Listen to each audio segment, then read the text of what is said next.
Hey guys, welcome to C4U. It is our ambitious program, unique program, specific program, BPQS. In this BPQS, what we do, you know very well.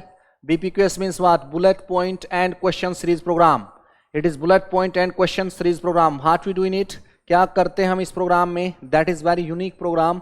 हम किसी particular topic के एक unit में से किसी particular topic के specific point लिखते हैं और उन पॉइंट से रिलेटेड जितने भी क्वेश्चन पूछे जाते हैं किसी नेशनल लेवल के एग्जाम में उनको सोल्व करने की कोशिश करते हैं. It is the BPQS program, specific program, unique program that is run by C4U, chemistry for you, that's all. And today my you can say unit is chemical kinetics.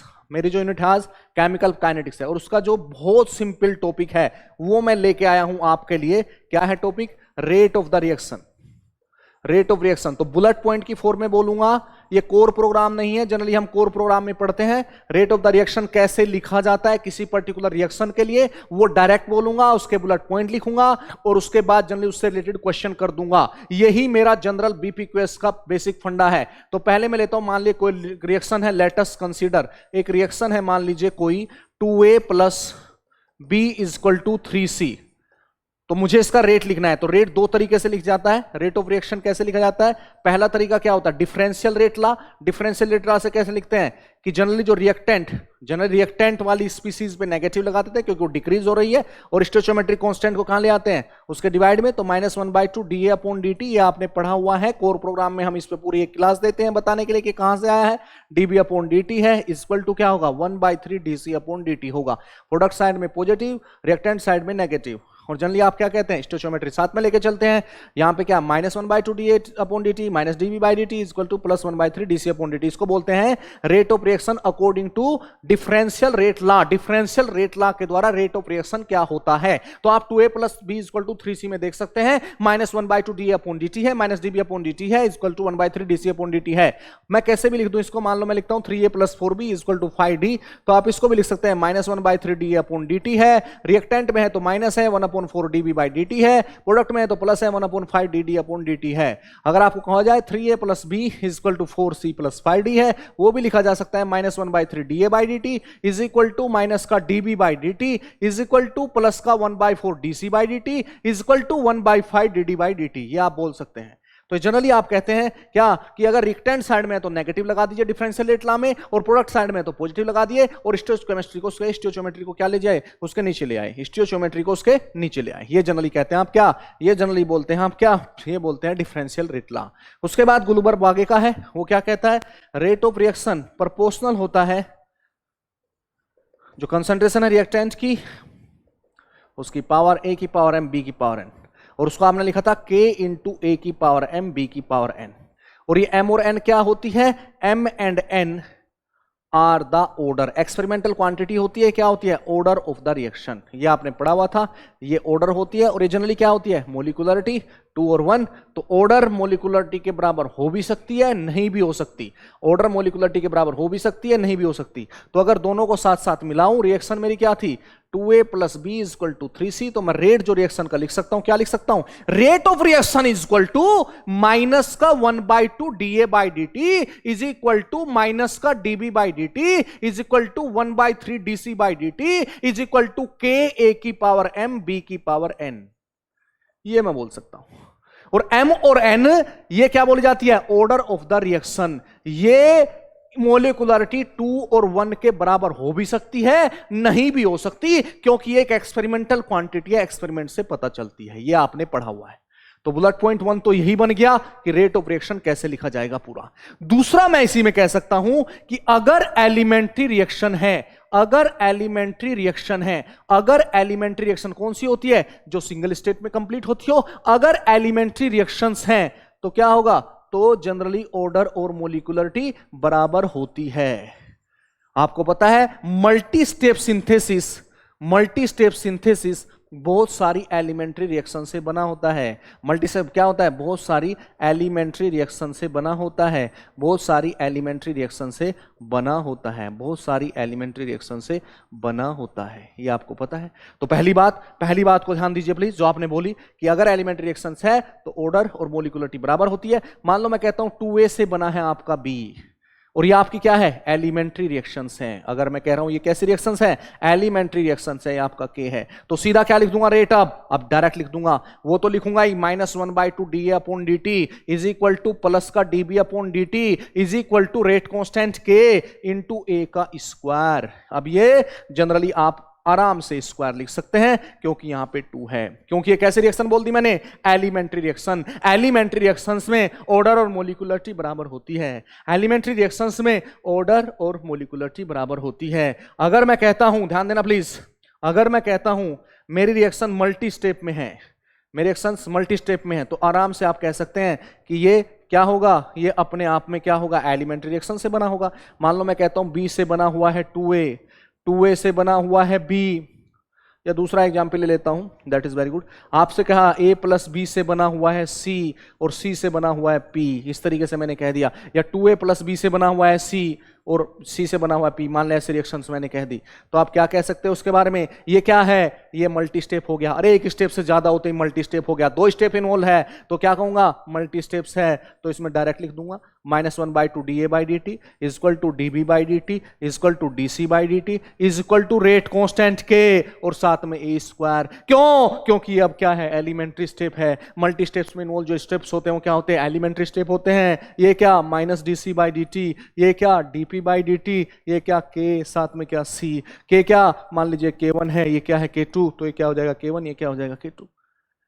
तो ये दूसरा हो गया। सीधा सीधा क्या कि अगर मल्टी स्टेप सिंथेसिस है तो उसमें एक पर्टिकुलर स्टेप्स के लिए रेट लिखते समय ऑर्डर और मोलिकुलरिटी को बराबर रख देते हैं। अगर मल्टी स्टेप्स प्रोसेस है तो उसमें हर एक स्टेप्स के कोरस्पॉन्डिंग अगर रेट आपको लिखना होता है तो आप क्या करते हैं, ऑर्डर और मोलिकुलरिटी को सेम लिख देते हैं, क्योंकि वो किससे बनी हुई मानी जाती है, एलिमेंट्री स्टेप से बनी हुई मानी जाती है। तो ये जनरली क्या हुआ, दूसरा। तो अब इसी का थोड़ा सा प्रैक्टिस देख लीजिए बस, उसके बाद मैं इसके क्वेश्चन ले लूंगा। इतनी सी बात थी, इतनी सी बात थी। जैसे मैं कहने लगूं कि आप कहते हैं 2A + B equal to 3C, जैसे आपने कहा और मैंने कहा -1/2 dA/dt इक्वल टू माइनस का dB/dt equal to 1/3 dC/dt equal to k, साथ में क्या लिखूंगा, a की पावर m b की पावर n लिखूंगा।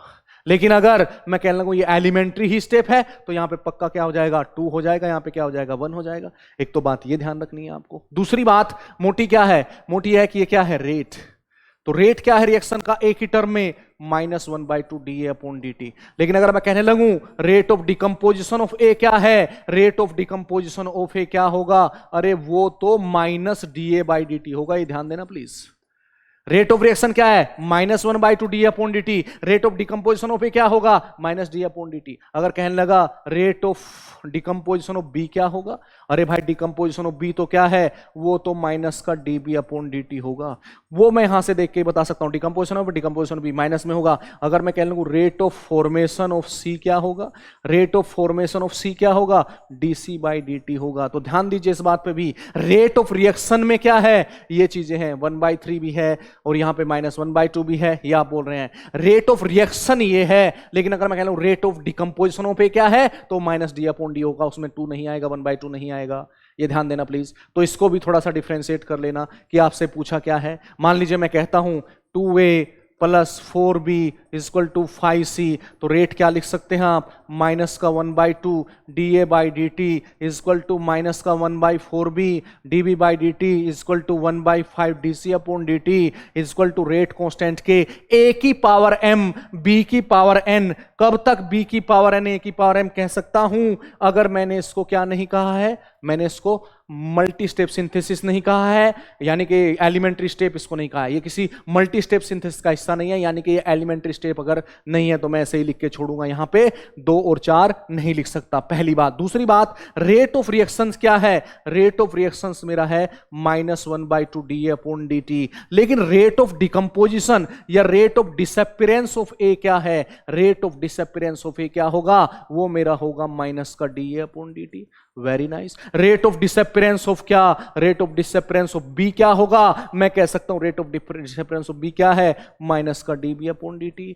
मैं कह सकता हूं rate of appearance of C क्या होगा, डिसअपीयरेंस, अपीयरेंस का मतलब क्या है, decomposition and formation, rate of appearance of C क्या होगा, dC/dt होगा। तो एक तो आपको यह डिफरेंशिएट करना है कि रेट ऑफ रिएक्शन में और रेट ऑफ अपीयरेंस और disappearance of product and reactant respectively में क्या डिफरेंस है। Rate corresponding to reactant species, rate corresponding to what, reactant की वी कैन से डिसअपीयरेंस के कोरस्पोंडिंग और प्रोडक्ट की अपीयरेंस के कोरस्पोंडिंग रेट क्या होता है, नंबर 1। और नंबर 2 रेट ऑफ रिएक्शन क्या होता है। रेट ऑफ रिएक्शंस में आपको स्टोइचियोमेट्री लेनी पड़ती है, लेकिन रेट ऑफ डिसअपीयरेंस और रेट ऑफ अपीयरेंस अगर प्रोडक्ट और रिएक्टेंट की देख रहे हो तो उसमें नहीं, उसमें तो सीधा सीधा लिखा जाता है। और दूसरी चीज आपको देखनी होगी कि अगर आपका मल्टी स्टेप सिंथेसिस है तो जनरली एलिमेंट्री स्टेप से ही बना होगा, और अगर वो एलिमेंट्री स्टेप से ही बना होगा तो उसमें जनरली आप मोलिकुलरिटी और ऑर्डर को सेम रख देंगे। ये जनरली आपको ध्यान रखना है, ठीक है। तो प्लीज एक बार फिर से जो बुलेट पॉइंट बने उनको लिख देता हूं, फिर आप सीधे चलेंगे किसके पास, क्वेश्चन के पास। तो ये बहुत सिंपल है। मैं कह रहा हूं कि मान लीजिए मैंने लिखा 2a + b = 3c, तो रेट आप क्या लिख रहे हैं, -1/2 dA अपॉन dt माइनस का dB upon dt 1/3 dC upon dt equal to k a की पावर m b की पावर n। क्यों लिखा आपने ऐसा, क्योंकि आपको एलिमेंट्री स्टेप नहीं कहा गया है। तो ये क्या है, rate of reaction. Rate of reaction ये है नंबर 1। रेट ऑफ रिएक्शन में और रेट ऑफ डिसअपीयरेंस ऑफ ए अगर लिख दूं, rate of disappearance of A क्या होगा, वो -dA/dt ही होगा। अगर रेट ऑफ अपीयरेंस अपॉन सी पूछने लगूं तो rate of appearance of C में 3 नहीं आएगा, रेट ऑफ अपीयरेंस सी क्या होगा, dC/dt होगा। अगर आपसे पूछने लगूं rate of disappearance of B क्या होगा, तो आप कहेंगे rate of disappearance of B क्या होगा, आप बताएंगे -dB/dt होगा। ये आप कह सकते हैं। तो ये डिफरेंस है rate of disappearance, rate of appearance of product and rate of disappearance of reactant में और रेट ऑफ रिएक्शन में। एक तो पहली बात ये।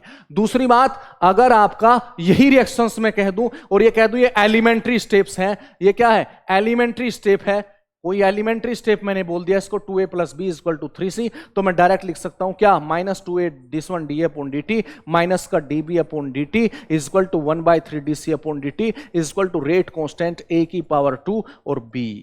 ये मैं बोल सकता हूं डायरेक्ट, यानी कि मोलिकुलरिटी को ऑर्डर लिख दूंगा अगर एलिमेंट्री स्टेप की रिएक्शन हुई है।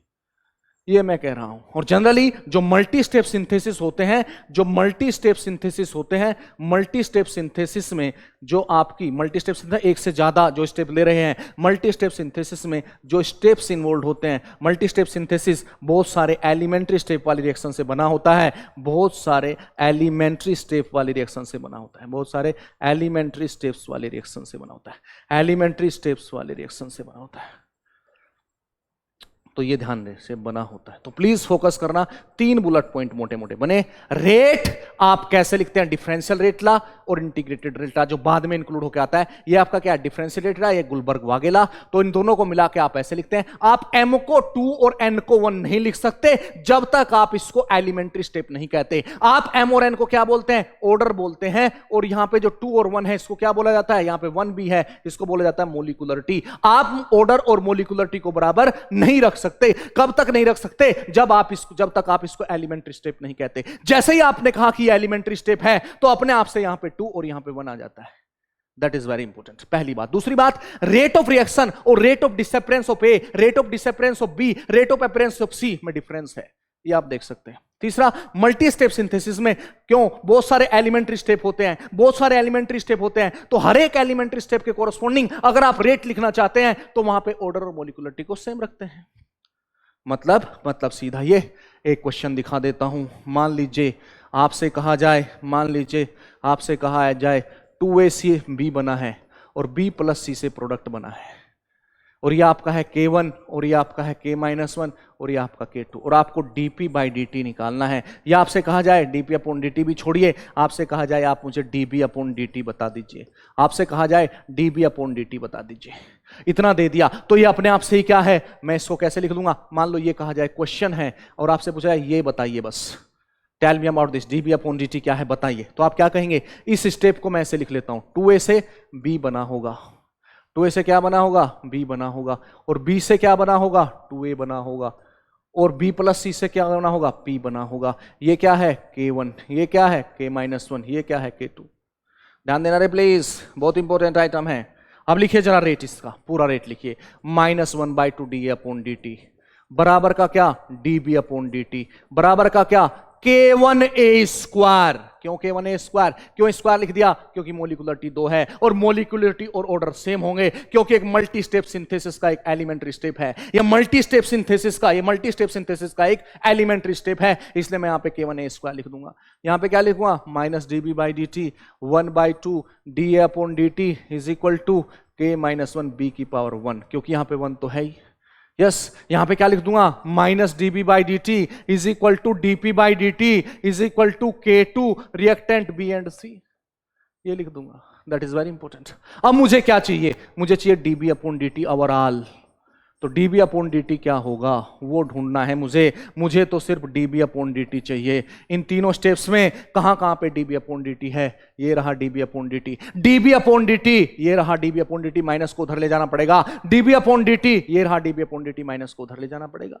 तो क्या होगा dB अपॉन dt? अगर आप ध्यान से देखें, dB अपॉन dt पहले से क्या? K1A स्क्वायर, दूसरे से क्या? माइनस का K माइनस 1 B की पावर 1, और तीसरे से क्या? माइनस का K2 BC। ये आपका हो जाएगा क्या? dB upon dt। ये तरीका होता है एक्चुअल में करने का। That is very important. तो आप देख सकते हैं dB अपॉन dt का। ऐसे अगर मुझे d अपॉन dt निकालना होता तो d अपॉन dt यहां पे है, यहां पे है। d अपॉन dt यहां से क्या होता? माइनस 2K1A स्क्वायर, यहां से d अपॉन dt क्या होता? Plus 2K minus 1B। ऐसे निकालते हैं किसी मल्टी स्टेप सिंथेसिस में जो स्टेप्स इन्वॉल्व हुए हैं उसके कोरस्पॉन्डिंग रेट इक्वेशन ऐसे लिखी जाती है, और उस रेट इक्वेशन से टोटल रेट किसी भी स्पीसीज के कोरस्पॉन्डिंग फॉर्मेशन का या डिकम्पोजिशन का निकाला जा सकता है। तो ये जनरली आपके क्या बनते हैं? ये 3 इंपॉर्टेंट बुलेट पॉइंट्स हैं, इनको मैं BP लिख सकता हूं। बुलेट पॉइंट्स है, पहला क्या है? पहला एक रेट ऑफ रिएक्शन ऐसे लिखा जाता है, यहां पे M और N होते हैं। M और N को क्या बोलते हैं? ऑर्डर, इसको बोलते हैं मोलिकुलरिटी। ऑर्डर और मोलिकुलरिटी बराबर नहीं लिख सकते। कब तक? जब तक आप एलिमेंट्री स्टेप ना कह दें। अगर मैं इसी स्टेप्स को एलिमेंट्री स्टेप कह दूंगा, अगर मैं एलिमेंट्री स्टेप इसको बोल रहा हूं, तब मैं यहां पे 2 और 1 ही लिख दूंगा। लेकिन जब तक मैं इसको एलिमेंट्री स्टेप नहीं कह रहा, एलिमेंट्री स्टेप्स जनरली क्या होता है? जिसमें सिर्फ सिंगल ट्रांजिशन स्टेट होती है, जिसमें कोई इंटरमीडिएट इनक्लूड नहीं होता, जो जनरली किसी मल्टी स्टेप सिंथेसिस का हिस्सा होता है, वो जनरली आप एलिमेंट्री स्टेप्स की बात कर रहे हैं। उस एलिमेंट्री स्टेट जब तक मैं इसको नहीं कहूंगा तब तक मैं इसको M और N रखूंगा। लेकिन जैसे ही मैं अल्टीमेट स्टेट बोल दूंगा तो मैं यहां पे पक्का किसमें जो रिएक्टेंट की पावर है उसमें क्या? उसमें मोलिकुलरिटी रख दूंगा। तो मल्टी स्टेप सिंथेसिस बहुत सारे एलिमेंट्री स्टेप्स वाले रिएक्शन से बना होता है, तो वहां पे जनरली किसका यूज करेंगे? इसी का यूज करते हैं। जैसे मैंने यहां पे किया, यहां पे मैंने M और N नहीं रखा, यहां पे मैंने M या N नहीं रखा, मैंने सीधा क्या रखा? 2 रखा। क्यों 2 रखा? क्योंकि मेरी ऑर्डर 2 थी। ऑर्डर 2 थी क्यों? क्योंकि मोलिकुलरिटी 2 थी। क्यों? क्योंकि ये बहुत सारे स्टेप से बनी हुई रिएक्शन है, एलिमेंट्री स्टेप्स हैं। सिंगल स्टेप्स क्या है? एलिमेंट्री स्टेप है किसी मल्टी स्टेप सिंथेसिस में, ये कंसीडर करके रेट लिखा जाता है। अब जो इंपॉर्टेंट है वो देख लीजिए प्लीज। दूसरा, रेट ऑफ रिएक्शन अलग बात है और रेट ऑफ डिसअपियरेंस और अपीयरेंस अलग बात। तो रेट ऑफ रिएक्शंस क्या है? पूरा लिखूंगा, स्टोइचियोमेट्री -1/2 +1/3 -1/1 इस तरीके से। लेकिन जब rate of disappearance of A लिखूंगा तो -d अपॉन dt लिखूंगा, rate of appearance of C लिखूंगा dc अपॉन dt लिखूंगा, rate of disappearance of B लिखूंगा -db अपॉन dt लिखूंगा। ये आपके जनरली 3 बुलेट पॉइंट है एलिमेंट्री स्टेप की रिएक्शंस में, एलिमेंट्री स्टेप में या एलिमेंट्री रिएक्शंस में। ये कहिए एलिमेंट्री स्टेप क्या? एलिमेंट्री स्टेप कुछ नहीं, एलिमेंट्री रिएक्शंस में बोलिए। एलिमेंट्री रिएक्शंस में मैं क्या कहूंगा? एलिमेंट्री रिएक्शंस में क्या बोलूंगा? एलिमेंट्री रिएक्शंस में ऑर्डर और मोलिकुलरिटी दोनों बराबर होती है। अगर मैं इसको एलिमेंट्री रिएक्शंस कह लूं, अगर मैं कह दूं कि ये मेरी एलिमेंट्री रिएक्शंस हैं, तो इस एलिमेंट्री रिएक्शंस में मुझे M और N लिखने की जरूरत नहीं है, मैं डायरेक्ट 2 और 1 लिख दूंगा। ये मैं जनरली कह रहा हूं। एलिमेंट्री रिएक्शंस में मैं क्या लिख दूंगा? यहां पे एलिमेंट्री रिएक्शन लिखा है इसलिए मैंने यहां पे M और N लिखा। दूसरा, जो डिफरेंशियल रेट ला है, जो वो रेट होगा उसमें स्टोइचियोमेट्री आएगी, लेकिन जो rate of disappearance, rate of appearance होगा उसमें जनरली आपकी स्टोइचियोमेट्री नहीं आएगी। रेट ऑफ डिसअपियरेंस क्या होगा? -d रिएक्टेंट अपॉन dt, और rate of appearance of product क्या होगा? +dp अपॉन dt, उसमें स्टोइचियोमेट्री नहीं आएगी। ये जनरली ध्यान देना। अब मैं क्वेश्चन लेके चलता हूं, क्वेश्चन दिखाता हूं आपको। पहला क्वेश्चन देखिए प्लीज, नेट जून 15 का है, बहुत छोटा सा प्यारा सा क्वेश्चन है, जून 2015। क्वेश्चन दिया है कि कोई रिएक्शन है 2a + b से 3z बना हुआ है। चलो अच्छी बात है। वो कह रहा है rate of formation of z निकालना है, रेट ऑफ कंजम्पशन या रेट ऑफ डिसअपियरेंस या rate of decomposition, rate of consumption of a दिया हुआ है, यानी कि -da अपॉन dt दिया हुआ है, और उसकी वैल्यू कितनी बोली है? 2 × 10⁻⁻4 बोली है, 2 × 10⁻⁻4 बोली है। और क्या पूछ रहा है? Rate of formation of z पूछ रहा है, rate of formation of z पूछ रहा है। Rate of formation of Z यानी कि D Z upon D T की वैल्यू पूछ रहा है, ये वैल्यू पूछ रहा है, ये वैल्यू दिया है, ये वैल्यू पूछ रहा है, ये वैल्यू दिया है। कैसे निकालूंगा? लिख लीजिए रेट। ये बुलेट पॉइंट प्रोग्राम है, कोर प्रोग्राम नहीं है। कोर प्रोग्राम में सारी बातें बताई जाती है कि रेट कैसे आया है जनरली, और एलिमेंट्री रिएक्शंस का डेफिनेशन क्या होता है, मल्टी स्टेप सिंथेसिस की कैरेक्टरिस्टिक क्या क्या होती है, सब बातें बताते हैं। रेट क्या लिखूंगा? -1/2 D upon D T minus D B by D T is equal to 1/3 D Z upon D T. इसी से काम हो जाएगा। हमें तो कंपेरिजन करना है किसका? Rate of formation of Z का और rate of decomposition of A का। तो मैंने सीधा लिख दिया rate of reaction according to differential rate law क्या होगा। आपने कहा rate of reaction according to differential rate law क्या है, इन दोनों की वैल्यू बराबर कर दी, तीनों की वैल्यू बराबर कर दी। अब मुझे क्या चाहिए? Minus D upon D T देकर D Z upon D T निकलवाया है, तो मैं क्या करूंगा? मैं इन दोनों को बराबर कर दूंगा। ये दोनों बराबर है, सारे बराबर है आपस में, इन दोनों को बराबर कर दूंगा। क्या मिलेगा इन दोनों को बराबर करने से? मिलेगा -1/2 D upon D T is equal to 1/3 D Z upon D T. तो जो आपको निकालना है वो बता दीजिए बस। यहां पे क्या लिख सकता हूं? यहां पे लिख सकता हूं D Z upon D T निकालना है, किसके बराबर होगा? 3/2 गुणा माइनस का डी अपॉन डी टी। बोलो यस। 3/2 गुणा माइनस का डी, मतलब रेट ऑफ डिकम्पोजिशन ऑफ ए से 3/2 गुणा ज्यादा रेट किसका है? Rate of formation of Z का। मतलब क्या? रेट ऑफ डिकम्पोजिशन ऑफ ए से 3/2 यानी 1.5 गुणा ज्यादा क्या है? Rate of formation of Z. Value डाल दीजिए 3/2 गुणा minus D upon D T आपको दिया हुआ है, कितना है? 2 गुणा 10 की पावर -4। आंसर कितना? 3 गुणा 10 की पावर -4 आंसर ले लीजिए। अब इससे सिंपल क्या होगा वो मुझे बता दीजिए। क्वेश्चन कहां का था? 3 जून 15 का। साफ साफ एक रिएक्शन दिया, बोला rate of consumption of A देता हूं, एक स्पीसीज के कोरस्पोंडिंग कंजम्पशन दे दिया, minus D upon D T दे दिया, और क्या पूछा? Rate of formation of Z बताइए, यानी डी जेड अपॉन डी बताइए। तो आप बता सकते हैं इजीली। आप सीधे लिखा rate of reaction, rate of reaction in the form of differential rate law, rate of reaction in the form of differentiation. What was the value? -1/2 D upon D T minus D B upon D T 1/3 D Z upon D T. और आपको क्या दिया था? Minus D upon D T, और क्या निकालना था? D Z upon D T. तो D Z upon D T equal to 3/2 into minus का डी अपॉन डी टी, और माइनस का डी अपॉन डी टी क्या था? 2 गुणा 10 की पावर -4, वैल्यू आगे 3 गुणा 10 की पावर -4 आंसर।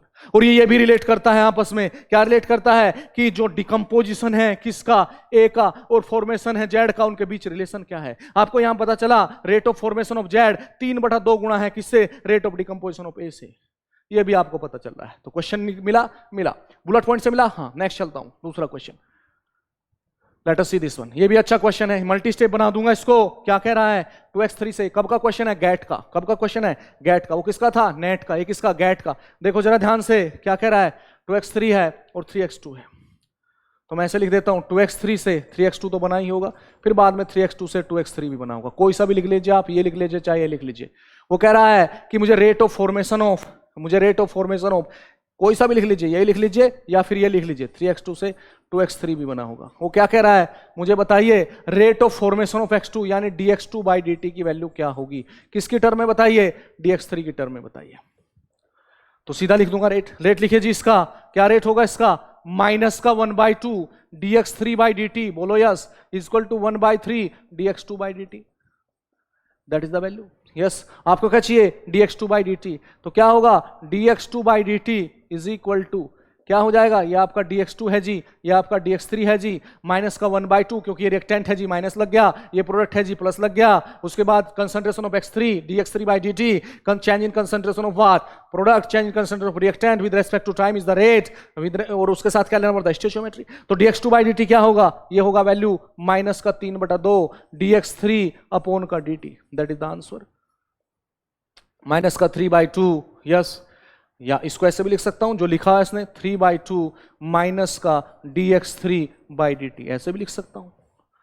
यहां से भी यही आएगा क्या? बिल्कुल। आपने अगर ऐसे लिख दिया तो यह आएगा dx2 by dt is equal to क्या? 1/2 dx3 बाई dt। आपको तो dx2 बाई dt चाहिए, तो dx2 बाई dt क्या आएगा? इसको उधर ले गया 3/2 माइनस का dx3 बाई dt। कैसे भी कर लो, आना तो वही है जी दोनों से। ऑब्वियस, चाहे आप ऐसे लिख लो इसको, चाहे आप ऐसे लिख लो इसको, आंसर तो यही आएगा। क्या बता रहा है दोनों क्वेश्चन? कि भाई आपसे पूछ सकता है डिफरेंशियल रेट लॉ लिखवाने को पूछ सकता है आपसे, डिफरेंशियल रेट लॉ के द्वारा रिएक्टेंट का डिकम्पोजिशन, प्रोडक्ट के फॉर्मेशन के बीच का रिलेशन पूछ सकता है। रिएक्टेंट के जनरली क्या? रिएक्टेंट के डिकम्पोजिशन डिसअपीयरेंस का रेट, और जनरली रिएक्टेंट के डिसअपीयरेंस का रेट और प्रोडक्ट के अपीयरेंस के रेट के बीच रिलेशन पूछ सकता है। तो that is the question. Question कब आया? गेट 2008 में। ये कब आया? जेन 2015 में। इसमें क्या था? जेड प्रोडक्ट था। जनरली ए क्या था? रिएक्टेंट था। जेड का फॉर्मेशन में और ए के डिकम्पोजिशन में रिलेशन पूछा। यहां पे क्या था? आपने कहा अगर मैं ऐसे लिख दूं तो x2 मेरा प्रोडक्ट था और x3 मेरा रिएक्टेंट था। x2 के फॉर्मेशन में और x3 के डिकम्पोजिशन में रिलेशन पूछा। और रिलेशन बताने वाला कौन? 2 और 3। क्यों 2 और 3? क्योंकि ये क्या है? ये जनरली आपकी क्या? स्टोइचियोमेट्री, जो किस में लिखी जाती है? रेट में लिखी जाती है। लेकिन रेट ऑफ अपीयरेंस और डिसअपीयरेंस में नहीं लिखी जाती, और रेट से वो दोनों आपस में रिलेट करती है। तो ये आप देख सकते हैं। नेक्स्ट क्वेश्चन देखता हूं। क्वेश्चन नंबर 6 भाषा का क्वेश्चन था, टीएफआर का क्वेश्चन था। ये क्वेश्चन किसका था? टीएफआर का। पहला किसका? नेट का। दूसरा किसका? गेट का। तीसरा किसका? टीएफआर का। देखिए क्वेश्चन, 2C2H6 प्लस का 7O2 is equal to 4CO2 plus का 6H2O, ये लिखा हुआ है। और कह रहा है रेट का रिलेशंस बताइए आपस में। भाषा में लिख दिया उसने, भाषा में लिख दिया। तो एक बार रेट लिख लेता हूं। रेट बताइए जी, क्या होगा? Rate of reaction. Rate of reaction according to differential rate law क्या होगा? -1/2 dC2H6 upon dt is equal to -1/7 DO2/dt is equal to क्या? 1/4 dCO2/dt इज इक्वल टू क्या? 1/6 dS2O/dt। दिस वन, ये आपका बन गया पूरा रेट। ये क्या बन गया? पूरा रेट ऑफ द रिएक्शंस आपका बन गया। ये रेट ऑफ रिएक्शंस है जी आपका। अब आपको करना क्या है? आपको रिलेशन देखना है। Rate of consumption of, what is that? पहला किस किस का पूछ रहा है? Rate of consumption of ethane के साथ, rate of consumption of ethane के साथ, इसके साथ क्या पूछ रहा है? Rate of consumption of O2, यानी एथेन का कंजम्पशन का रेट और O2 के कंजम्पशन के रेट का रिलेशन बताइए। तो दोनों को बाहर ले आइए, दोनों को बाहर ले आइए और चेक कर लीजिए दोनों को बाहर। एथेन वाला और दूसरा किसका पूछा है? O2 का। एथेन और O2 का रिलेट करिए, एथेन और O2 का रिलेट करिए। ए को चेक करने के लिए, ए को चेक करने के लिए, ए ठीक है कि गलत? ए को चेक करने के लिए, ऑप्शन ए को चेक करने के लिए क्या करेंगे? ऑप्शन ए को चेक करने के लिए एथेन को बाहर ले आइए, अलग से ले आइए, और O2 को अलग से ले आइए। तो एथेन को बाहर लाइए, dC2H6 अपॉन dt हो गया -1/2 के साथ। उधर से O2 को बाहर ले आइए, माइनस का 1/CO2 DO2/dt हो गया। यस, वो क्या कह रहा है? वो कह रहा है एथेन का कंजम्पशन का रेट 7 गुना ज्यादा है। तो एथेन का कंजम्पशन का रेट क्या होगा? dC2H6 upon dt is equal to क्या हो जाएगा? ये हो जाएगा 2/7 माइनस DO2/dt। कितना गुना ज्यादा है? 2/7 गुना ज्यादा है। एथेन के कंजम्पशन का रेट O2 के कंजम्पशन के रेट से 2/7 गुना ज्यादा है। वहां पे लिख रहा है 7 गुना ज्यादा है। पहला हो गया क्या? गलत। This is wrong. 7 गुना ज्यादा लिखा है, यहां पे क्या आ रहा है? 2/7 गुना। यस, तो पहला ऑप्शन क्या है? पहला ऑप्शन गलत। तो पहले ऑप्शन में कितना दिया है? में कितना कह रहा है? वो 7 गुना कह रहा है। तो पहला ऑप्शन क्या है? गलत है। वहां से देखिए प्लीज। दूसरा देखिए, वो मैं लिखता रहूंगा आगे ही, गलत है वो आपको पता चल जाएगा। बी लिखता हूं। बी में किसका कंपैरिजन करवा रहा है? देखिए प्लीज। बी में कह रहा है वाटर का formation at the rate equal to 2/3 rate of formation of CO2। Water का फॉर्मेशन और CO2 का फॉर्मेशन तो बराबर तो सारे हैं ही। वाटर का फॉर्मेशन और CO2 का फॉर्मेशन दोनों को बराबर कर दो इनको। यस, दूसरे ऑप्शन के लिए बी को चेक करने के लिए क्या करूंगा? बी को चेक करने के लिए क्या कर दूंगा? बी को चेक करने के लिए दोनों को बराबर रख दूंगा। किसको? Rate of formation of CO2 को, ओवियस, और रेट ऑफ फॉर्मेशन किसको? वाटर को। और क्या पूछ रहा है? क्या पूछ रहा है? Water is form the rate equal to 2/3। तो वाटर का फॉर्मेशन की कंपैरिजन करनी है किसके? CO2 के फॉर्मेशन से। तो dS2 अपॉन dt क्या हो जाएगा? 4/6 हो जाएगा, dCO2/dt हो जाएगा। देखो ध्यान से। तो rate of, we can say that form at the rate equal to 2/3 rate of formation of, we can say क्या? वाटर। तो you can say this one. इसको एक बार फिर देख लीजिए। क्या बी को चेक करने के लिए किस किस को बराबर लाऊंगा? सफेद में लिखता हूं। बी को चेक करने के लिए किस किस को लेके आऊंगा? ध्यान देना प्लीज। बी को चेक करने के लिए किस किस को लेके आऊंगा? भैया 1/4 dCO2/dt को, और उधर से किसको? 1/6 dS2O/dt को। और dS2 अपॉन dt क्या हो जाएगा? वो साफ साफ लिखा है। किसका? रेट वाटर का formation, rate of water of formation क्या होगा? dS2 upon dt 6/4 dCO2/dt। भैया dS2 अपॉन dt देखना है, 6/4 हो गया, यानी 3/2 हो गया। यानी rate of formation of CO2 से वाटर के फॉर्मेशन का रेट तो 1.5 गुना है। 3/2 गुना, उसने 2/3 कैसे लिख दिया? इसका मतलब ये भी क्या हो गया? गलत। बस ध्यान रखना, भाषा में जो लिखा हो पहले water is form at the rate of, उसे पहले लिख लो। वाटर के फॉर्मेशन का रेट CO2 के फॉर्मेशन के रेट का कितना है? 3/2 गुना। वहां कितना कह रहा है? 2/3 गुना। गलत हो गया। अब देखता हूं नेक्स्ट सी को चेक करना हो तो सी को चेक करने के लिए किसको रखना पड़ेगा बराबर, बोलिए जी क्या कह रहा है, जो कह रहा है उसी के अकॉर्डिंग लिख दूंगा। क्या कह रहा है वो, देखिए क्या कह रहा है rate of consumption of oxygen equal to rate of formation of water. Oxygen और वाटर का दोनों को बराबर कर दिया, तो क्या मिलेगा, ध्यान देना प्लीज, क्या मिलेगा, -1/7 DO2/dt इज इक्वल टू क्या 1/6 DS2/dt। ये तो बराबर हो ही नहीं सकता। Rate of consumption of oxygen बराबर क्या हुआ 7/6 गुणा rate of formation of water, बराबर कैसे है, तो इसका मतलब तीसरा भी गलत हो गया। तो आंसर अपने आप से क्या हो गया, आंसर तो अपने आप से फोर्थ हो गया। CO2 is form twice as ethane, तो CO2 का और एथेन का एक जगह कर लीजिए। तो D को चेक करने के लिए दोनों को बराबर कर लीजिए। D को चेक करने के लिए यहां लिख देता हूं, D को चेक करने के लिए क्या करना पड़ेगा, D को चेक करने के लिए बराबर ले लिया। किसको ले लिया बराबर, भाई एथेन की बात कर रहा है, CO2 की बात कर रहा है, तो एथेन और CO2 को बराबर ले लिया। और CO2 का फॉर्मेशन कह रहा है तो 1/4 DCO/dt is equal to ethane -1/2 DC2H6/dt। या मोटा मोटी क्या बोल सकता हूं, इसको तो इरेज कर सकता हूं अभी जब रेट ही है मेरे पास। क्या लिख सकता हूं, DCO2/dt is equal to 4/2 -DC2H6/dt। यानी ये क्या हो गया 2 इंटू माइनस का DC2H6/dt। यानी एथेन के डिकम्पोजिशन से 2 गुना रेट है किसका, कार्बन डाइऑक्साइड के फॉर्मेशन का। आ गया आंसर। तो ऐसे करोगे तो गलत होने के चांस नहीं होंगे। तो आपने बी को चेक करने के लिए इनको ही क्यों कंपैरिजन किया, क्योंकि वहां पे CO2 रेस्टो का कंपैरिजन कराया था। ए को चेक करने के लिए आपने इनको ही क्यों कंपैरिजन किया, क्योंकि वहां पे C2H6 का और O2 का कंपैरिजन करवाया था। आपने सी को चेक करने के लिए O2 रेस्टो को ही क्यों लिया, क्योंकि वहां पे O2 रेस्टो करवाया था। आपने डी को चेक करने के लिए क्या, CO2 C2H6 को, जिसका कंपैरिजन आंसर डी हो गया। आंसर क्या हो गया आपका, डी हो गया। ध्यान दीजिए please, answer D. CO2 is formed twice as fast as ethane is consumed. CO2 is formed twice as the fast as the ethane is consumed, यही कह रहा है। ये ध्यान देना प्लीज आप, बहुत इंपॉर्टेंट है। तो चेक करने के लिए आपने सीधा लिख दिया रेट ऑफ द रिएक्शन, ऐसा आया। इनको देख के ही डिसाइड करना था कि चारों में से कौन सा ऑप्शन है, और इजीली आप बता सकते हैं कौन सा ऑप्शन है। अगर आपको क्या है डिफरेंशियल रेट ला लिखना आता है तो आप इंडिविजुअल स्पीसीज का चाहे कंजम्पशन हो चाहे फॉर्मेशन हो, दोनों के बीच का रिलेशन बता सकते हैं, इजीली बता सकते हैं दोनों के बीच का रिलेशन। ये देख लीजिए आप। तो आपको ज्यादा क्या करना है, आपकी एफिशिएंसी बढ़नी चाहिए, इनपुट कम हो आउटपुट ज्यादा हो। 3-3 घंटे का वीडियो देख के 4-4 क्वेश्चन करना, 6-6 क्वेश्चन ये नहीं है, आधा घंटा 1 घंटा किया 4-5 क्वेश्चन और बेसिक कॉन्सेप्ट बनाया, बुलेट पॉइंट लिखे 3 उसके आंसर के, बुलेट पॉइंट 3 लिखे क्वेश्चन 6 कर दिए, खत्म हो गई बात।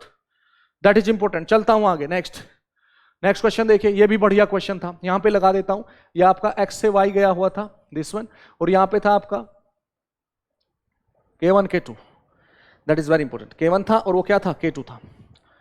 इसमें चेंज कर रहा हूं, क्वेश्चन में यहां पे ये था x से y, वो नहीं आया स्लाइड में, K1 K2 था, ठीक है। Rate expression is this one, आपको ये बताना था। तो ये क्वेश्चन किसका था, गेट का। तो पहला क्वेश्चन किसका था, पहला देख लीजिए आप, नेट का। दूसरा किसका, गेट का। तीसरा किसका, TFR का। चौथा किसका, गेट का। अभी दिखा दूंगा जैम का भी, कोई टेंशन नहीं है। क्या कह रहा है वो कह रहा है कि इरेक्शन है किस टाइप की, x से गए y और y से गए x, अलग अलग ही लिख लिया।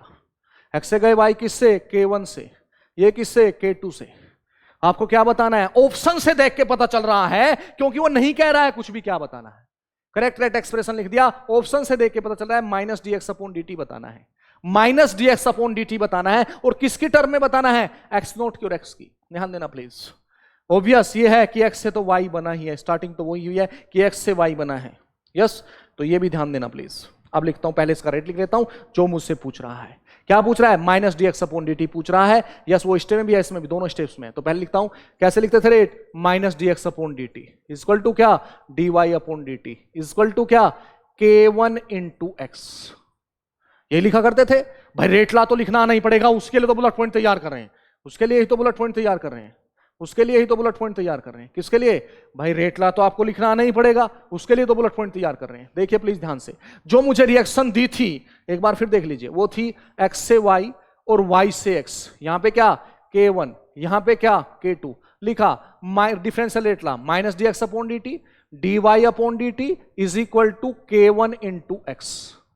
यहां पे लिखा -dy/dt is equal to dx/dt is equal to क्या, K2y। ये आपने लिख दिया, यस। आपको क्या चाहिए था, आपको क्या चाहिए था, आपको चाहिए था -dx/dt। तो जहां जहां पे -dx/dt है, ले आओ एक पास। -dx/dt क्या है, ऊपर वाले से K1x है और dx अपॉन dt नीचे वाले से क्या है, k2y है। तो अगर मैं माइनस dx अपॉन dt दोनों से देखूं, तो अगर मैं किसको कहूं कि ये माइनस इधर लगा दूं, माइनस इधर भी लगाना पड़ेगा, ये dx अपॉन dt है, तो यहां से क्या माइनस dx अपॉन dt क्या हो जाएगा जी, माइनस का k2y। तो दोनों स्टेप से जब देखा तो माइनस dx अपॉन dt क्या है, वो वैल्यू होगा k1x माइनस का k2y। चाहे यहां से देख लो ये k1x है, ये k2 माइनस के साथ है तो ये लिख लो, चाहे सीधा देख लो यहां से, क्या सीधा देख लो भाई, dx अपॉन dt कितने स्टेप्स में है, वो दोनों स्टेप्स में है। आपको तो माइनस dx अपॉन dt चाहिए, तो पहला क्या है माइनस dx अपॉन dt क्या होगा k1x, दूसरे में क्या है dx अपॉन dt, तो माइनस लगा के लिख दूंगा माइनस dx अपॉन dt यानी कि k2y, ये आ गया। लेकिन ऐसा तो ऑप्शन में नहीं है, चाहिए माइनस dx अपॉन dt, कैसे पता चला, वो भी ऑप्शन से ही पता चला। उसने तो सीधा दे दिया था कि x से y से x बना हुआ है, एक में रेट कांस्टेंट k1 है, दूसरे में रेट कांस्टेंट k2 है, आप माइनस dx अपॉन dt बताइए, तो माइनस dx अपॉन dt की वैल्यू बोलिए। अब ये y में नहीं है, ये x नोट में दिया है, पर एक बात जरूर है, पहले तो x से y ही बना होगा। यस, अगर पहले x से y ही बना है जनरली, तो आप कह सकते हैं कि जब t इक्वल टू 0 रहा होगा ये x नोट रहा होगा, ये 0 रहा होगा, और जब t इक्वल टू t हुआ होगा ये x हुआ होगा, ये y हुआ होगा, तभी तो y में से बनना स्टार्ट हुआ होगा। तो मतलब x नोट क्या रहा होगा, x प्लस y, जब बना ही उसमें से है y, अरे x note initial concentration of x है, उसी में से तो बना है, तो x नोट क्या होगा, x प्लस y हो गए तो पक्का होगा, चाहे y से x की तरफ जाए चाहे x से y की तरफ, पहले तो x से y की तरफ ही गया होगा, तो x नोट क्या होगा, x प्लस y, तो y क्या रहा होगा, x नोट माइनस x। ये वैल्यू रख दीजिए। क्यों रख दीजिए, क्योंकि ऑप्शंस में लिखा है x नोट और x, ऑप्शन में कहीं y नहीं है, ऑप्शन में क्या लिखा है x नोट और x लिखा है, तो वैल्यू डाल दीजिए, y की वैल्यू डालिए minus dx upon dt।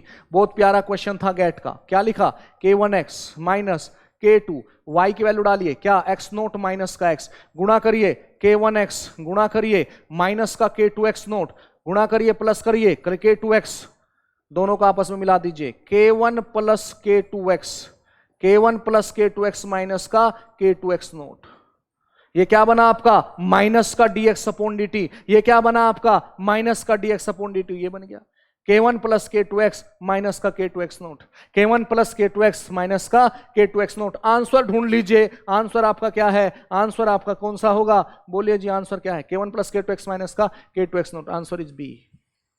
Answer क्या होगा, बी होगा।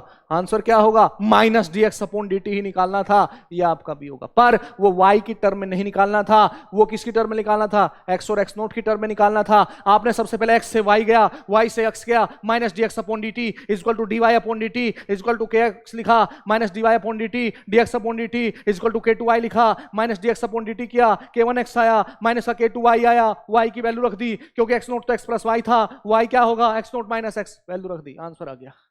ये आपका माइनस dx अपॉन dt हुआ, दैट इज द आंसर। तो क्वेश्चन देखिए प्लीज, ये गेट का था, इससे पहला टीएफआर का, उससे पहला गेट का, और किसका क्वेश्चन है, बेसिक रेट लॉ का, उससे पहला किसका, नेट का। अब चलता हूं एक और क्वेश्चन देखता हूं, देखिए क्वेश्चन, ये बहुत प्यारा क्वेश्चन था, किसका क्वेश्चन था, सीएसआर नेट 2015 का क्वेश्चन। देखिए प्लीज, सीएसआर नेट 2015 का, यस, इसमें कुछ स्पेसिफिक सिंबल्स नहीं आए हैं स्लाइड में, वो मैं लगा देता हूं, उसकी टेंशन मत लीजिए। ये आपका K1 है, ये आपका K-1 है, ये आपका B से C क्या है, K2 है, ये आपका दिया है, क्या दिया हुआ है, ऊपर वाला फिर से एक बार दिखा देता हूं, क्या दिया है प्लीज देख लीजिए। ये आपका क्या है, ऊपर वाला K1, नीचे वाला K-1 और ये K2, और क्या निकालना है, dB अपॉन dt, बताइए dB अपॉन dt। तो ध्यान दीजिए प्लीज, क्या करूंगा सबसे पहले, क्या क्या दिया हुआ है मुझे, उस रिएक्शन को देखिए, वहां लिखा है A से 2B K1 K-1, दूसरा दिया है B से C, क्या दिया है K2, और क्या पूछा है dB बाई dt, बताइए मल्टी स्टेप सिंथेसिस है कि नहीं है, हाँ, B सब में है कि नहीं है, हाँ है। अब आप क्या करोगे, इसको मैं ऐसे लिख सकता हूं, वी में राइट दिस इक्वेशन एज ऐसे, A से क्या बना पहले 2B बना, A से पहले क्या बना 2B बना, दूसरे में 2B से क्या बना A बना, और तीसरे में क्या बना, B से क्या बना C बना। एक आपका क्वेश्चन है सीएसआर नेट 15 का, यहां पे क्या है K1 K-1 K2, क्या निकालना है, dB अपॉन dt ओवरऑल। तो हर एक स्टेप्स में निकालना पड़ेगा, मल्टी स्टेप सिंथेसिस है, हर एक स्टेप में क्या कंसीडर किया जाएगा, एलिमेंट्री रिएक्शन, और अगर एलिमेंट्री रिएक्शन होगा तो क्या होगा, ऑर्डर ही मोलिकुलरिटी होगी, और अगर ऑर्डर ही मोलिकुलरिटी होगी तो पूरा लिखा जा सकता है, कैसे लिखो इसका रेट, रेट क्या minus D upon dt, rate लिखना चाहते हो रेट भी लिख लो पहले रे, क्या लिखूंगा रेट, क्या लिखूंगा rate minus D A upon D T is equal to 1/2 dB upon D T is equal to क्या, K1A। K1A क्योंकि तो 1 ही है तो K1A की पावर 1 लिख लो, चाहे K1A लिख लो। ये रेट होगा किसका, इस स्टेप का। दूसरे स्टेप का रेट क्या होगा, 1/2 dB अपॉन डी टी। दूसरे स्टेप में भी तो है वो, dB upon D T is equal to क्या, माइनस के साथ इज इक्वल टू क्या, D upon D T is equal to क्या, K-1 B का स्क्वायर। रिएक्टेंट का ही तो स्पीसीज लेते हैं, रेट कांस्टेंट, रिएक्टेंट की पावर ऑर्डर, और जनरली एलिमेंट्री स्टेप है तो ऑर्डर क्या होगा, मोलिकुलरिटी। क्या होता है rate, rate is equal to rate constant, reactant की कंसंट्रेशन की पावर ऑर्डर, और ऑर्डर क्या रहेगा, एलिमेंट्री स्टेप है तो मोलिकुलरिटी ही रहेगा, रख दिया। नेक्स्ट लीजिए, minus DB by D T is equal to plus का DC by D T is equal to क्या, K2B। ये मिल गया आपको। अब आपको क्या चाहिए, आपको चाहिए dB अपॉन dt, यही पूछ रहे हैं आप। dB अपॉन dt को छांट दो, कहां कहां पे है, कहां पे है dB अपॉन dt, ये रहा dB अपॉन dt। कहां कहां पे है dB अपॉन dt, ये रहा dB अपॉन dt। कहां कहां पे dB अपॉन dt, ये रहा dB अपॉन dt। तीनों स्टेप्स में पहले स्टेप से dB अपॉन dt क्या है, ये 1/2 dB अपॉन dt है, ये 1/2 dB अपॉन dt है। आपको dB अपॉन dt चाहिए तो 2 का गुणा कर दिया, क्या मिला, 2K1A। 2K1A, ये dB अपॉन dt निकालना था तो 2 का गुणा कर दिया। फिर यहां पे देखिए dB अपॉन dt माइनस 2 का गुणा कर दिया, और यहां पे क्या, dB अपॉन dt माइनस ले गए, माइनस का K2B हो गया। That is the answer. तो ध्यान दीजिए कहां पे वो ऑप्शंस है, 2K1A, 2K minus B square, minus का K2B। आंसर कहां है, ये रहा, B इज द आंसर। कुछ भी नहीं करना। तो प्लीज फोकस कीजिए, आपसे जो एलिमेंट्री रेटला है उसका जनरली कहां से आया डिफरेंशियल रेटला, कैसे लिखेगा डिफरेंशियल रेटला, कैसे आया जनरली जो आप गुलबर्ग वागे का लॉ ऑफ मास एक्शन के द्वारा रेट निकालते हैं, वो सब कोर कोर्स में बताते हैं। वो जब बताते हैं जब केमिकल काइनेटिक्स पढ़ते हैं, एक एक क्लास पूरी डिवोटेड की हुई है। लेकिन इंपॉर्टेंट क्या है, क्यों पढ़ते हैं काइनेटिक्स, कैसे पढ़ते हैं काइनेटिक्स, रेटला कैसे लिखा जाता है, डिफरेंशियल क्या होता है, इंटीग्रेटेड क्या होता है, टोटल रेटला क्या होता है, रेटला की फीचर क्या होते हैं, वो सारी चीजें लिखते हैं। लेकिन यहां पे तो इंपॉर्टेंट बस ये है, पेपर पर्सपेक्टिव से, क्वेश्चन पर्सपेक्टिव से, कि आपको मोटी मोटी बात बताओ। Multi step synthesis elementary reaction से बना होता है। एलिमेंट्री रिएक्शन में जब रेटला लिखते हैं तो जनरली जो ऑर्डर होता है मोलिकुलरिटी होते हैं बराबर रखते हैं। डिफरेंशियल रेटला में जब रेटला इक्वेशन लिखी जाती है तो उसमें रेट ऑफ द रिएक्शन और rate of disappearance of reactant और डिसअपियरेंस अपीयरेंस ऑफ प्रोडक्ट का मायना वो समझना होता है, बस ये आप कह रहे हैं। तो ये आपका A से 2B था, 2B से A था, पहला स्टेप, दूसरा, तीसरा, dB अपॉन dt छांटिए सब जगह से। ये रेट इस स्टेप का, ये रेट इस स्टेप का, ये रेट इस स्टेप का। लेकिन मुझे उससे मतलब नहीं है, मुझे मतलब किससे है, मुझे मतलब है dB अपॉन dt कहां कहां पे आया, dB अपॉन dt कहां कहां पे आया, और टोटल dB अपॉन dt कितना हुआ वो मुझे देखना है। ये देखिए प्लीज। नेक्स्ट क्वेश्चन एक और लेता हूं, एक और देख लीजिए प्लीज। नेक्स्ट क्वेश्चन ये रहा, फॉर ए रिएक्शन, ये जैम 2017, नहीं तो जैम वाले रूट जाते कि जैम का क्वेश्चन तो आया ही नहीं। ये रहा जैम का क्वेश्चन, 2A + B था, उससे C + D दिया हुआ था। क्या बोला था, रेट ऑफ कंजम्पशन ऑफ ए, यानी कि रेट ऑफ कंजम्पशन ऑफ ए को ऐसे नहीं लिखता, रेट ऑफ कंजम्पशन ऑफ ए लिख के लिखता हूं। Rate of consumption of A क्या लिखा हुआ है, रेट ऑफ कंजम्पशन ऑफ ए, यानी कि क्या दिया, माइनस DA अपॉन DT दिया। कितनी वैल्यू दी, 0.1 वैल्यू दी। और क्या पूछा, रेट ऑफ फॉर्मेशन पूछा। किसका रेट ऑफ फॉर्मेशन पूछा, रेट ऑफ फॉर्मेशन ऑफ सी पूछा, मतलब DC अपॉन DT पूछा, ये वैल्यू पूछी है। अब कंपैरिजन कर दीजिए, रेट लिख दीजिए, रेट लिख दीजिए, रेट ऑफ रिएक्शन लिख दीजिए, किससे, डिफरेंशिएटेड रेट लॉ से लिख दूंगा, उसी से काम हो जाएगा। क्या होगा, स्टोइचोमेट्री 2 -1/2 DA अपॉन DT, यहां पे क्या माइनस का DB अपॉन DT, यहां पे क्या प्लस का DC अपॉन DT, यहां पे क्या DD अपॉन DT। अरे भैया आगे भी लिखूं क्या, नहीं, कोई जरूरत नहीं है, क्योंकि मुझे तो सिर्फ क्या करना है, रेट ऑफ फॉर्मेशन ऑफ सी और rate of consumption of A का रिलेशन निकालना है। तो rate of consumption of C क्या है, -DA अपॉन DT बराबर क्या, रेट ऑफ फॉर्मेशन ऑफ सी। दोनों को देख लिया, जिसके बारे में पूछा गया हो। अरे अभी TFR का क्वेश्चन क्या था, उन दोनों को ही तो बराबर करते हैं, कर दिया बराबर। क्या पूछ रहा था, DC अपॉन DT, क्या हो गया, DC upon DT 1/2 minus DA upon DT। Value डाल दो जी, -1/2 DA अपॉन DT की, बहुत जल्दी से वैल्यू डाली, 1/2 माइनस DA अपॉन DT क्या है, 0.1। आंसर क्या हो गया, 0.05 आंसर। ये आप बोल सकते हैं, IIT जैम 2017 का है। तो आप कह सकते हैं कि जनरली अगर आपने अच्छे से 3 बातें नोट की, यहां पे अच्छे से बुलेट पॉइंट बनाया 3 बातों का, तो आप आराम से क्वेश्चन कर सकते हैं।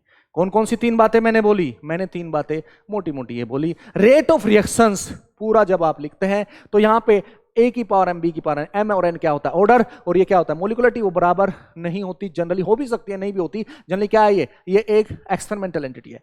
पर अगर एलिमेंट्री रिएक्शन मैंने बोल दिया या मैंने कह दिया मल्टी स्टेप सिंथेसिस में बहुत सारे रिएक्शन इन्वॉल्व है, तो मल्टी स्टेप सिंथेसिस में बहुत सारी रिएक्शन अपने आप से क्या हो जाती है एलिमेंट्री रिएक्शन, और अगर वो एलिमेंट्री रिएक्शन हो गई तो वहां पे ऑर्डर और मोलिकुलरिटी क्या होगी बराबर होगी, और अगर ऑर्डर और मोलिकुलरिटी बराबर होगी तो मैं डायरेक्ट रेट लिख सकता हूं। जैसे मैंने हर जगह लिखा जहां पे मल्टी स्टेप सिंथेसिस आया वहां पे मैंने लिखा, मल्टी स्टेप सिंथेसिस आया वहीं पे मैंने लिखा, देखिए जरा ध्यान से, लिखा कि नहीं लिखा, ये लिखा मल्टी स्टेप सिंथेसिस था, यहां पे जो मोलिकुलरिटी थी वही मैंने क्या लिख दिया ऑर्डर लिख दिया, ऑर्डर लिख दिया, ऑर्डर लिख दिया, ये मैं बोल रहा हूं। दूसरा जो इंपॉर्टेंट एस्पेक्ट था वो ये था कि जब आप रेट ऑफ रिएक्शन लिखते हैं तो रेट ऑफ रिएक्शन जनरली किसको स्टोइचियोमेट्री को इन्वॉल्व करते हुए माइनस पॉजिटिव को इन्वॉल्व करते हुए लिखा जाता है, लेकिन जब आप rate of formation of product या रेट ऑफ कंजम्पशन लिखते हैं उसमें स्टोइचियोमेट्री नहीं आती। Rate of disappearance of reactant minus D reactant upon DT, rate of appearance of product plus DP upon DT. लेकिन अगर रेट ऑफ रिएक्शन पूछा जाए तो मुझे स्टोइचियोमेट्री बताइए, रिएक्टेंट के साथ कितनी प्रोडक्ट के साथ कितनी, ये जनरली होता है। तो ये आपका क्वेश्चन था। अब इससे रिलेटेड क्वेश्चन आपने किए, पहला क्वेश्चन ये था, इसमें क्या कहा, उसने कहा कि rate of formation of Z बता दीजिए, ए के रेस्पेक्ट में दे रहा हूं तो सीधा क्या करा, रेट लिखा पूरा और उसमें ए की टर्म भी आई जेड की भी आई, दोनों का आपस में कंपैरिजन कर दिया, D Z upon D T क्या हुआ minus D upon D T का 3/2 गुणा, आंसर। दूसरा क्वेश्चन आपने कहा पूरा लिखता हूं, इस ऐसे लिख लूं चाहे ऐसे लिख लूं, कंपैरिजन करना था 2x3 by rate of formation of x2, x2 का फॉर्मेशन x3 की टर्म में बताना था, इजी क्वेश्चन। नेक्स्ट तीसरा, इसमें भाषा का क्वेश्चन था, बस इसको पढ़ते रहिए। Rate of consumption of ethane का rate of consumption of water से कंपैरिजन करना था। यहां पे रेट किसका, rate of formation of water का किससे, rate of formation of CO2 से कंपैरिजन करना था। Rate of consumption of oxygen का rate of formation of water से कंपैरिजन करना था। क्वेश्चन को पढ़िए ध्यान से देखिए प्लीज। नेक्स्ट क्वेश्चन 7th ये है, इसमें क्या करना था, ये बहुत प्यारा क्वेश्चन था। इसमें जनरली आपको किसकी फॉर्म में, इसमें जनरली आपको किसकी फॉर्म में रखना था, इसमें जनरली आपको यहां पे ये छूटा हुआ था x से y k1 k-1 k1 k2 note k-1 k1 k2, यहां पे क्या करना था, आपका जो रेट आ रहा था y की टर्म में आ रहा था, लेकिन वो y की टर्म में नहीं पूछ रहा था, वो x नोट की टर्म में पूछ रहा था, लेकिन जो y बना था वो x नोट से ही बना था तो y की वैल्यू डाल दी, आंसर। नेक्स्ट ये आप देखिए, ये बहुत प्यारा क्वेश्चन था, मल्टी स्टेप सिंथेसिस था। इस तरीके को मैंने क्या कर लिया, ऐसे लिख लिया, और ऐसे लिखने के बाद सीधा डीबी अपॉन डीटी हर स्टेप में से देखा निकाल के रख दिया। और नेक्स्ट क्वेश्चन था आपका जैम का क्वेश्चन, जनरली आपका क्या गया। तो अगर आप बुलेट पॉइंट अच्छे से लिखते हैं और उससे रिलेटेड क्वेश्चन साथ साथ करते हैं तो आई थिंक सो इस सब्जेक्ट पे पकड़ हो जाएगी, और जनरली टेक्निकल सब्जेक्ट पे तो बहुत इजीली होगी, टेक्निकल सब्जेक्ट पे तो बहुत इजीली होगी।